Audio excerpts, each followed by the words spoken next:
Shabbat shalom, everyone, and I'm glad that you're having a restful Saturday.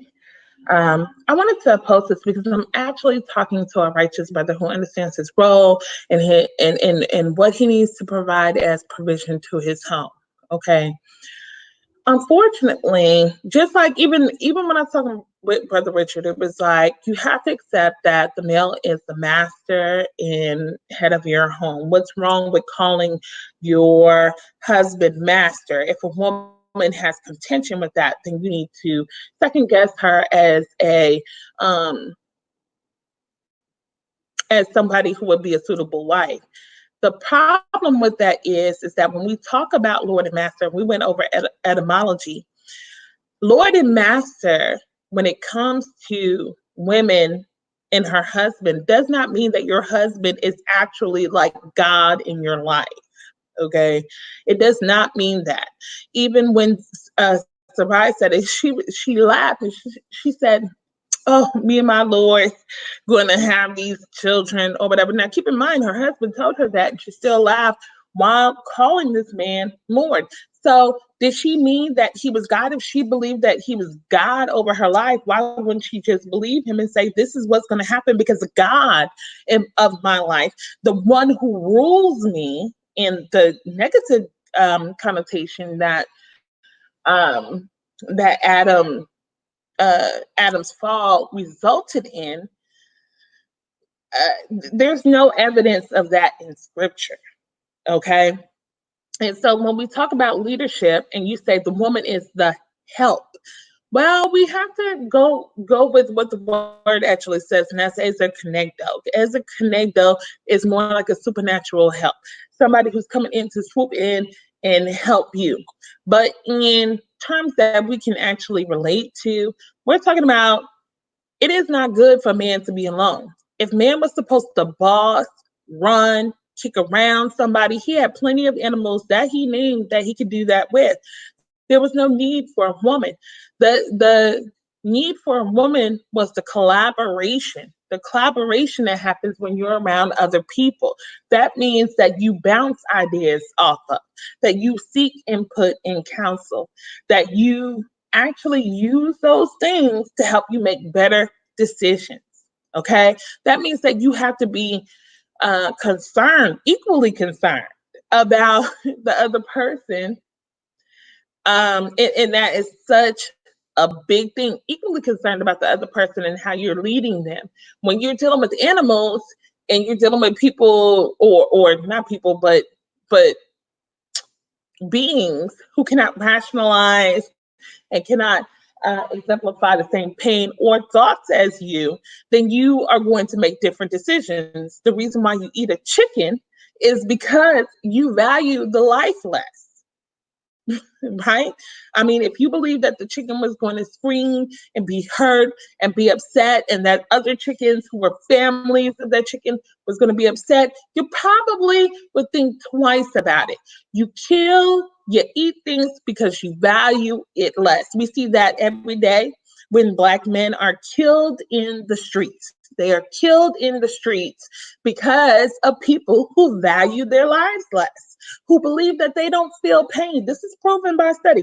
Who believe that they don't feel pain. Black women are dying in childbirth because when they complain to their doctors about pain or concern, they're not taken seriously. They're just like those chickens. It cannot be true for you because you are less human than I. So the dehumanization of slavery still exists. So when we put it in proper context, it is not that you are Lord and Master and I must do what you say, as presented by many Hebrew men. That is a lie. And no, you should not listen to your husband in everything he says if he contradicts the Most High. Now, people will say, why not? There are some people, I think even Brother Richard would disagree with me on it. I actually argued with his brother about it. And it was a thing where women should follow men, whatever they say.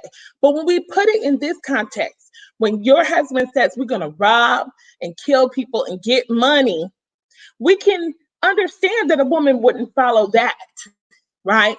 But when it's something that will harm the family and harm the children in other ways, like bad financial investments or bringing in another wife or these things, you say a woman needs to follow her husband. Does a woman need to follow her husband in everything that is not godly? No, no, no. The woman should be following the Most High at all times. Matter of fact, she's there to remind the man to follow the Most High. And so she has to take care of her soul. Hopefully, her husband will be doing that, and she will be doing that for her husband. But when in events that that does not happen, you're not going to be. God's not going to say, "Oh, you murdered and killed and robbed," and I appreciate that woman because you followed your husband. That does not make sense. So we have to put that in right context. We have to know that, there are some women who are coming up very confused because men are telling them to be at the feet of men. And women, that's not your place. Your place is beside a man as an equal being, as an equal being. Okay. Now you have different roles. Yes, there are different roles, but leadership is not just the role of the man. Women have to have leadership too. Now, in what they're leading in, that should be determined upon strength. Okay, upon strength. And they say women took care of the home and men took care of the outside. Well, we know in our condition, in the African American condition, that cannot be true because it takes two. Okay, and when we talk about men, Black men do make more than Black women collectively, but that's due to when they're in leadership positions and the big gaps that they have, even amongst the women in leadership positions, right? But it's not because generally most Black men are making more than Black women. It's probably comparable though. I'm not gonna lie, it's probably comparable depending on what your man does, right? So we get all the education and stuff, but as you grow up in your career, guess what you're gonna do? You're gonna get promoted. You're gonna get more money. You're gonna get more. Okay. Even with the debt, you're gonna get more. And so the stats show that 80% of Black women are the breadwinners of their homes, single and married.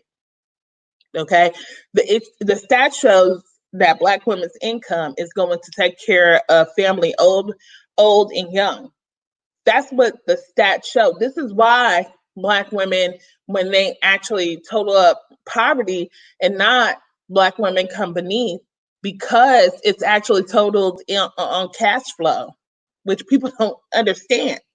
So no, you should not kowtow to a man. You should not be doing what he says, regardless of the Most High's instruction. You should be there as a reminder of what the Most High wants from a man. That's why you're there. That's why you're there, to remind him. And that's his job with you too. We see in the Adam and Eve story, Adam didn't say nothing. Didn't say nothing. He failed to lead. He failed to protect.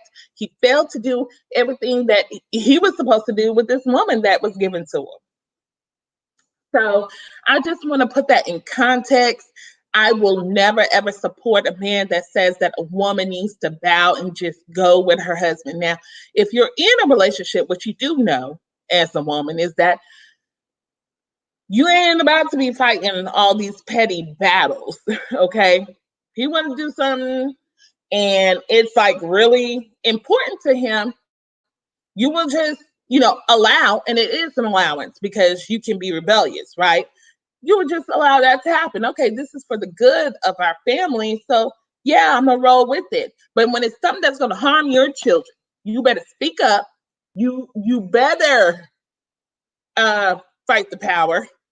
And especially when it comes to your resources and stuff where you don't have enough, you know, unless you know that man is really tied into the Most High and he has a track record of making decisions and stuff that turn out good, then you should always question and speak up and express your feelings. So, I mean, a lot of people will say, oh no, that's so wrong. No, you better. That's your role. That's why you're there, to open your mouth. Closed mouths don't get fed. Open your mouth. You are not to be a witness to a man's downfall.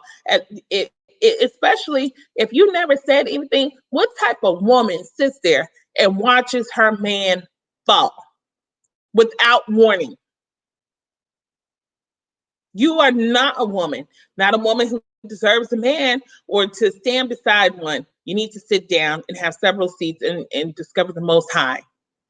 So we need to have a clear understanding of what that is. No, I don't bow down, kowtow, and I wouldn't advise that any woman do so. It is okay to respect the male's leadership when he has demonstrated that he can lead in certain ways. You know, there are certain ways that men are definitely, and every man is not fit to lead in every way. And every woman is not fit to lead in every way. We have different strengths and abilities, and that is how leadership should be determined in the home. But any good leader knows that. Say, if I'm the leader, but I know I'm weak in the area, I'm going to put whoever's strong to the forefront. That's what good leaders do. That's leadership 101. And that is why we're going to do the leadership series. But we have oppressed men asking women or saying that if you're not signing up to be oppressed by a man, then you're not a good wife or you're not wife material. And that's totally bogus and bullshit. Ooh, I cursed. But BS, excuse me, on the Sabbath, BS, because that's not what you're there for. But when you're an oppressed male, you would advocate that women need to take this stomping that I'm getting from the world, because that's the order of things. But the order of things is not the world to you, to me. The order of things is the Most High to you, to me, and then us to our children. So that is the correct order. So I just want to put that out there. But I'm talking to a really righteous brother. He doesn't seem to understand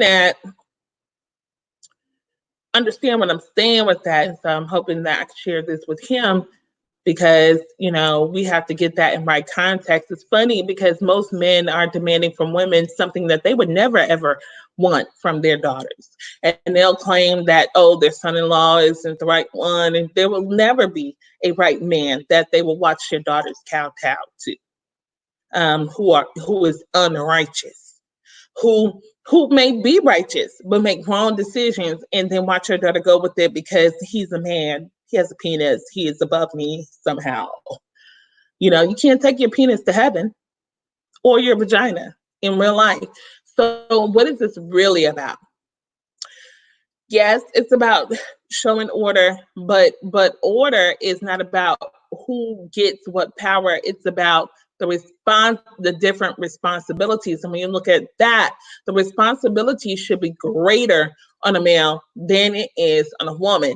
However, this community, and I have to condemn the Hebrew Israelite community, this community switches it and then says, hey, we're going to put all the responsibility on a woman, and then we're going to tell her she better count out and not say anything. And so it's modern day pimpage. That's what it is. Modern day pimping. Instead of, like, polygyny, for example. I just did a video on polygyny, and I talked about how Jacob shouldn't be used as example in light of Leviticus 18:18, and people are mad. These men are like, no, we get to do this to you. They just want to do something to these females. And this is what I was talking about in the video, the spirit of, I want to harm. I want to make you feel as oppressed as I am. This is the spirit these things are being put out there with, and it's a problem. It is not of the Most High, and we have to, as women, have to do a better job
Sorry, I got logged out. I don't know what happened. But anyway, we have to do a better job of educating our young girls and males about what these roles really mean, how they coincide. They don't, a woman's not a little bit beneath a male, even in responsibility. Even in responsibility, a woman's not a little less. She has her own leadership roles, specifically in the house and household things. I mean, the scriptures tell a woman to rule her house. So I just want to, put that out there. And we have to do better in our understanding. And we have to stop this. I'm oppressed. Let me oppress you. Oppression has no room, no place in the kingdom. It just doesn't. Anybody who's telling you such is lying to you. Now, people will say, well, if I righteously lead you, then then I'm not really oppressing you. No, righteously leading me does not look like I tell you what to do and it's right.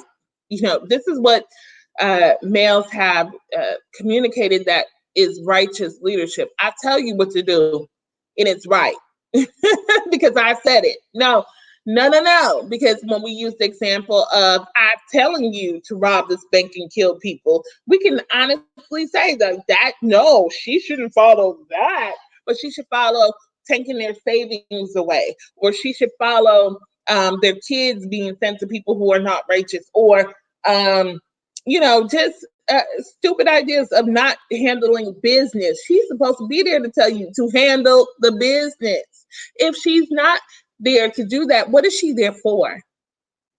For you to kick around and run around like a child? So we got some serious mind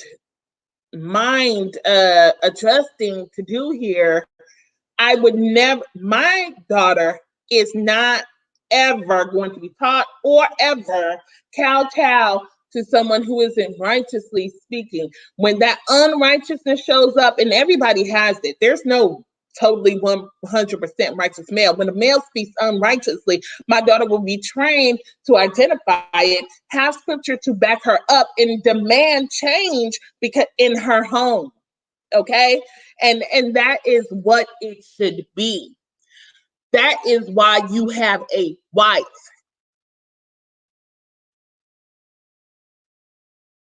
Okay, now leadership and leadership in on any level requires respect, and so does followership.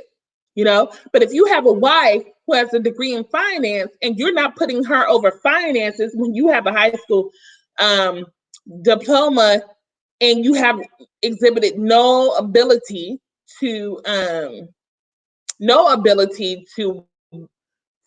manage finances, then that's bad leadership on your part. And yes, she should be speaking up. Like, I've acquired this degree, allow me to do this. We can do some major things. She has a right to contend with you on it, and you have to answer to her. And as a leader in my own profession, I'm answering more to people than I am telling people what to do, because leadership is not about telling people what to do and telling people who you are. That is like insufficient, insecure leadership. And those people don't stay in leadership long. They get grievances. It's a problem. So we're going to do the leadership series, and we're going to talk about what leadership is academically. And I'm going to try to get some leaders in from the community and see how they absorb the information and how they've applied the information. But we got to stop that a good woman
And again, somebody's trying to get me from putting this message out, but we got to stop it.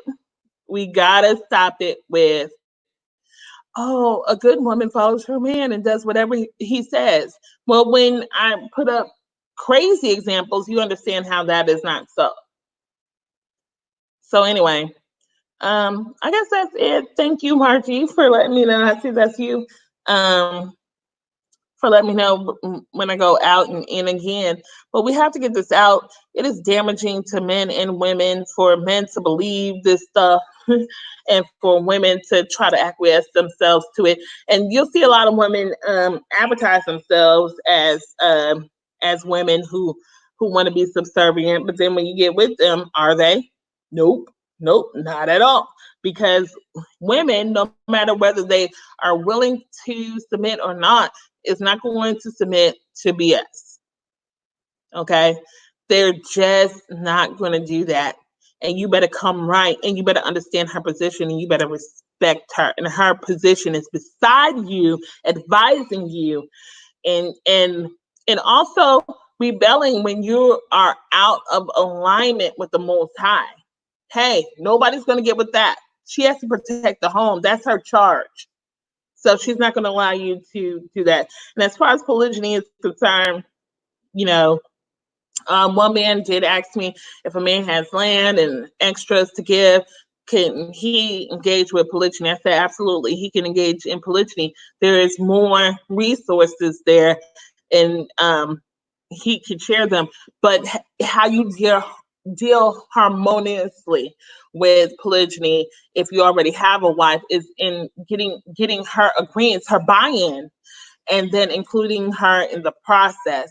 Otherwise, you will have chaos. So, and it needs to be for a righteous reason that you want to cover somebody, not that you're having the need to stray and because that need to stray is not going to be fulfilled by additional life. It's only going to just give you two more people to cheat on. So this is why we talked about complete personhood in that last video. And people are not understanding that at all. You know, oppressed males shouldn't seek to lead anybody until